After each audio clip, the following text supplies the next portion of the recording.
1 ঘন্টার ভিতরে তুই এলাকা নদীর ঘাট সব ছেড়ে চলে যাবি, তোরা যাতে এলাকা কোনদিন না দেখি। আমি কোথাও যাবো না। যাবি না মানে? যাবি না মানে? কি আর তুই যে কাজ করছস তাতে করে তোরা আমাকে মাইরা ফেলানো উচিত। তুই এলাকা ছেড়ে চলে যা। এই এলাকায় আমার জন্ম। আমার বাপে নদীর ঘাটের মাঝি আছিল। এই নদীর ঘাট নদী এটা আমার আপন। এই নদীর ঘাট ছেড়ে আমি কোথাও যাবো না।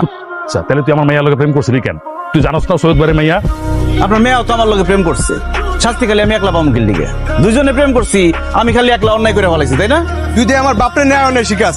এই তোরে কিন্তু খায় বলাবো কিন্তু একদম। একদম চোখ তকবারের মেয়ের লগে প্রেম করছি দেখে এখনো কিছু কইতাছি না, চুপচাপ খাড়াই আছি। তাহলে একদম গাইরা ফেলাইতাম ধরে। তগমতো 2 সাইডারে সামলান, এই সিরাজ মাঝির একলার কোনো ব্যাপার না।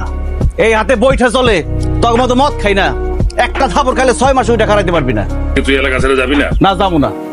আপনার কোনো সমস্যা হলে আপনার এলাকা ছেড়ে চলে যান, আমি কোথাও যাবো না, এটা আমার শেষ কথা।